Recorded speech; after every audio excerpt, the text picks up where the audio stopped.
Buen día. Hoy, en un episodio más de su podcast Broncolines, les presentaremos un tema súper importante e interesante. El tema de hoy es oxigenoterapia. Como cada episodio, el podcast será presentado por Luis Fernando Huesca Lanís, Michelle de Los Ángeles Jiménez Bustos, Denise Azucena Jiménez García, Brian José López Ávila, María del Rosario López González, Francisco López Jasso, Lourdes Mariana Macías Acevedo y su servidora Elena Guadalupe Juárez Caudillo. Comencemos. Primeramente, ¿qué es la oxigenoterapia? La oxigenoterapia desempeña un papel fundamental en el manejo de la insuficiencia respiratoria, abordando la hipoxemia mediante la administración controlada de oxígeno, tanto en situaciones agudas como en situaciones crónicas. La historia de este enfoque terapéutico remonta a 1783, cuando el médico francés Cailens marcó un hito en aplicar oxígeno como fármaco por primera vez. Este acontecimiento significativo tuvo lugar durante el tratamiento de un paciente que padecía tuberculosis. En la actualidad, la oxigenoterapia ha evolucionado ofreciendo una variedad de sistemas para su administración y empleando diversos parámetros para la monitorización precisa de la oxigenación. A continuación, Brian nos hablará sobre sus objetivos y posteriormente, Mariana nos indicará en qué momentos debe indicarse la oxigenoterapia. La oxigenoterapia busca mantener o restablecer una adecuada función respiratoria, tratar o prevenir las diferentes enfermedades y complicaciones relacionadas con la hipoxemia. En el paciente quirúrgico se usa para mantener la higiene traqueobronquial durante la cirugía para evitar complicaciones en el postoperatorio, así como parte del esquema de anestesia para administrar fármacos.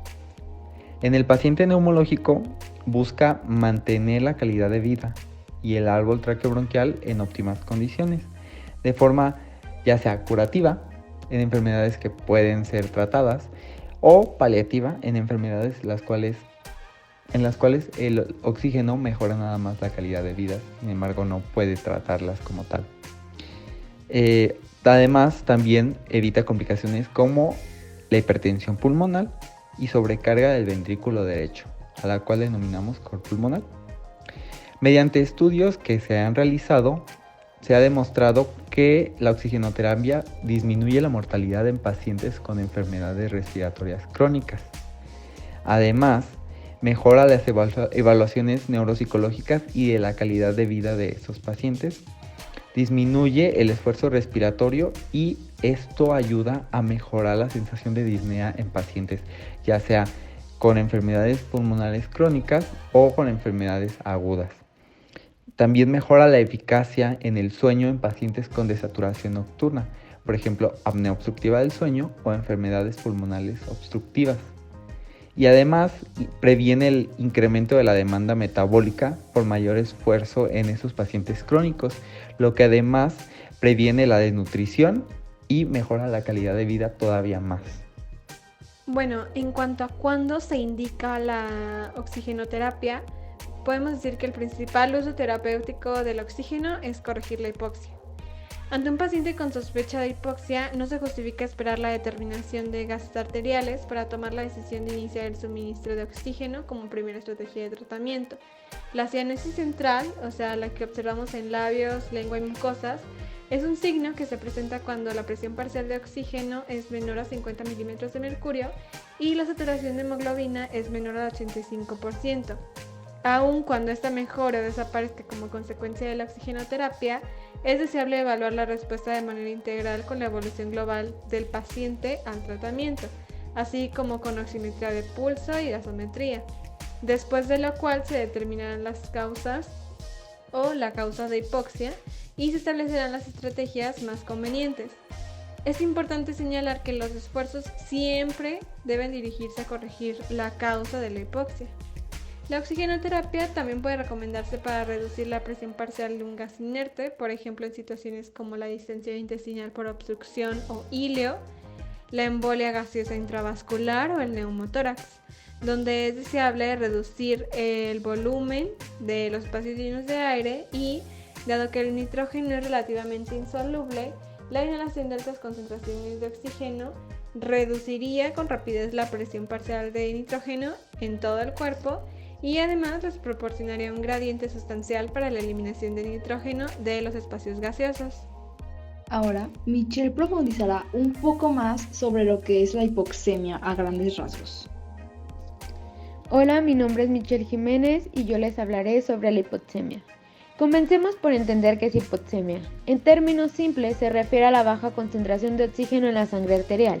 Este fenómeno puede surgir debido a diversas causas, siendo las afecciones pulmonares y cardiovasculares las más comunes.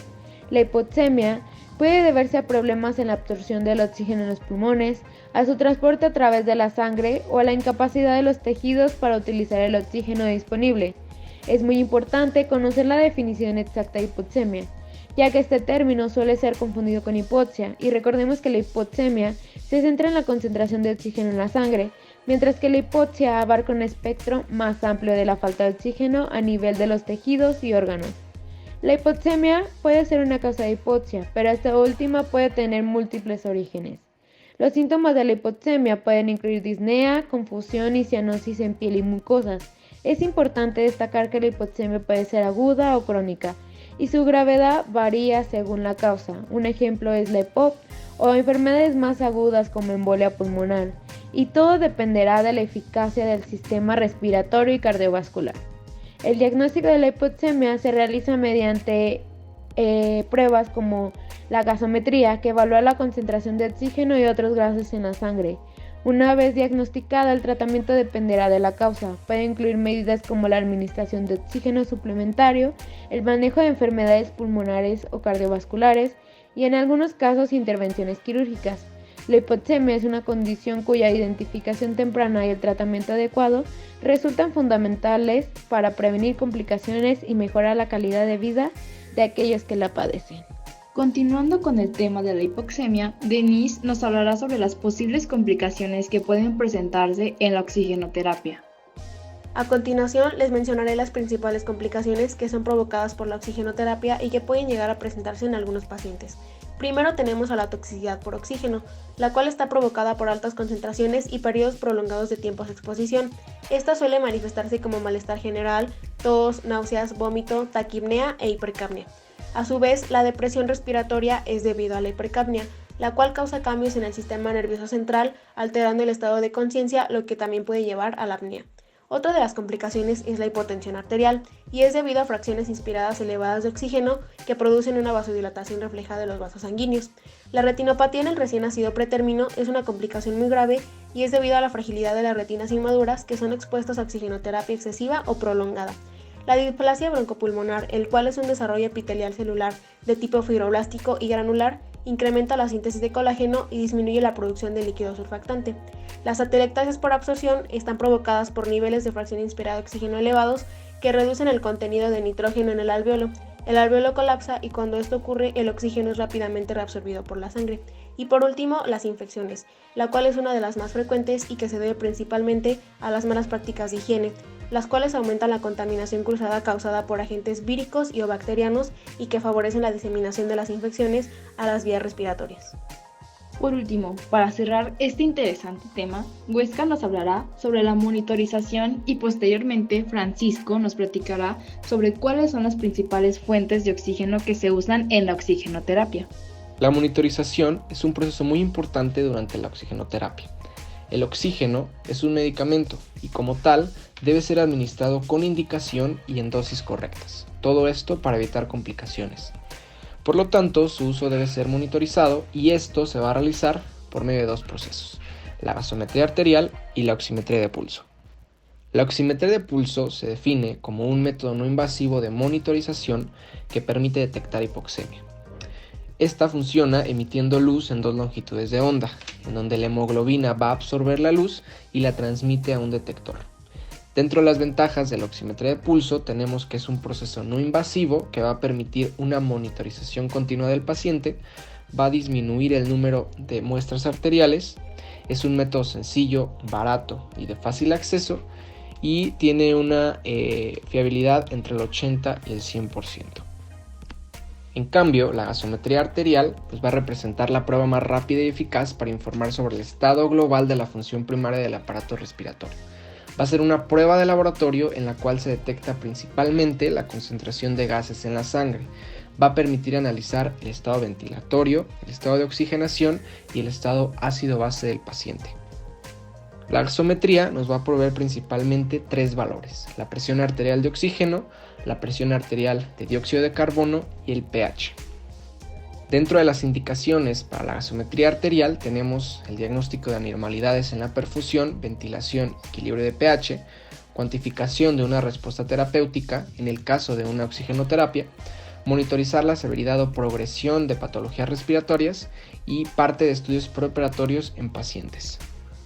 Ahora yo les hablaré sobre las fuentes de oxígeno. La oxigenoterapia debe ser un tratamiento individualizado para cada paciente, ya que cada dispositivo tiene características e indicaciones propias, por lo que se debe de buscar la mejor opción en función de lo que mejor se adapte a la vida del paciente, dándole así una mejor calidad de vida. Entre las distintas fuentes tenemos las estáticas que se usan en el domicilio del paciente y otras fuentes portátiles para que el paciente pueda salir del domicilio. Entre las fuentes estáticas podemos encontrar los cilindros presurizados o bombas de oxígeno, oxígeno líquido y concentrador de oxígeno. La primera de ellas de las que les hablaré son los cilindros presurizados. Son dispositivos metálicos que almacenan oxígeno en su forma gaseosa y a altas presiones, por lo que se requiere de reductores para disminuir la presión y regular el flujo suministrado. Es capaz de dar concentraciones de 99% de oxígeno. Existen diversos tamaños y no dependen de electricidad. La empresa proveedora se encargará de la reposición. El segundo es el oxígeno líquido. En este dispositivo, el oxígeno está comprimido y enfriado a muy bajas temperaturas, aproximadamente a menos 183 grados Celsius, por lo que se encuentra en su forma líquida. Disponen de indicadores de carga y llenado, reguladores de flujo, conector de llenado y conector de salida, y una almohadilla de condensación. Proporcionan una concentración elevada de oxígeno del 99% y no dependen de electricidad. La empresa proveedora se encargará de la reposición. Y por último está el concentrador de oxígeno. Este funciona mediante una reacción electroquímica que separa y concentra el oxígeno del aire ambiente en un reservorio para su posterior administración. Suministra oxígeno en una concentración menor a las anteriores, aproximadamente del 90 al 95%, y puede dar flujos de 5 a 10 litros por minuto. Dependen del uso eléctrico, por lo que solo se necesita de su mantenimiento periódico, y desde que se enciende hasta que empieza a suministrar oxígeno tarda aproximadamente 15 minutos. Además, algunos de estos dispositivos cuentan con baterías por si se llega a cortar el flujo de electricidad. Como ya les mencioné anteriormente, también existen fuentes portátiles. Estos dispositivos suelen suministrar el oxígeno de forma sincronizada con la respiración del paciente, con el objetivo de ahorrar la mayor cantidad de oxígeno. Entre estas podemos encontrar los concentradores portátiles, cilindros portátiles y mochila de oxígeno líquido. La primera de ellas son concentradores pequeños que funcionan con baterías recargadas en el domicilio con una autonomía de pocas horas. Suministran oxígeno de hasta 3 litros por minuto con una concentración del 90%. Los cilindros portátiles son de tamaño pequeño y aleación ligera, pero con una autonomía menor a 4 horas. Es útil en salidas ocasionales del domicilio. Y por último están las mochilas de oxígeno líquido. En estas se recarga un tanque en el domicilio, permiten flujos de 1 a 6 litros por minuto. Con un flujo de 2 litros por minuto puede durar hasta 6 horas. Ya que les hablé sobre las fuentes, ahora les hablaré sobre los métodos de suministro. Entre ellas podemos encontrar las cánulas nasales o puntas nasales. Este es el método más sencillo y cómodo para la administración de oxígeno en la mayoría de los pacientes, ya que permite libre movimiento y la alimentación vía oral, mientras se administra el oxígeno. Entre sus inconvenientes podemos encontrar que es imposible determinar la fracción inspirada de oxígeno administrada, aunque se cree que a una velocidad de 3 litros por minuto la fracción o este valor es del 33%. No se recomienda a flujos de oxígeno superiores a 6 litros por minuto, debido a que el flujo rápido de oxígeno ocasiona resequedad e irritación en las fosas nasales. Otra forma de administrar el oxígeno es mediante una máscara simple. Es un dispositivo sencillo para administrar concentraciones medianas de oxígeno durante el traslado o en situaciones de urgencia. Entre sus inconvenientes podemos encontrar que es poco confortable, es mal tolerado en lactantes, un niño puede quitársela fácilmente y no permite la alimentación vía oral. Además de que existe la posibilidad de reinhalación de CO2 en flujos menores de 5 litros por minuto. Y por último está la máscara de oxígeno con reservorio. Esta permite administrar altas concentraciones de oxígeno. Además, cuenta con un reservorio con válvula unidireccional que se abre durante la inspiración, permitiendo el flujo de oxígeno al 100% y limitando la mezcla con el aire del medio ambiente. Entre sus inconvenientes podemos encontrar que es poco confortable, mal tolerado por lactantes, el niño puede quitársela fácilmente y no permite la alimentación vía oral. Existe la posibilidad de reinhalación de CO2 si el flujo de oxígeno es menor a 5 litros por minuto, además de que es necesario vigilar el funcionamiento de las válvulas y de la bolsa reservorio para garantizar una buena administración de oxígeno. Por todo lo anterior, es fundamental hacer un correcto uso de la oxigenoterapia, ya que es básico en la práctica clínica. El equipo 6 agradece su atención. Esperen un episodio más de nuestro podcast Broncolines.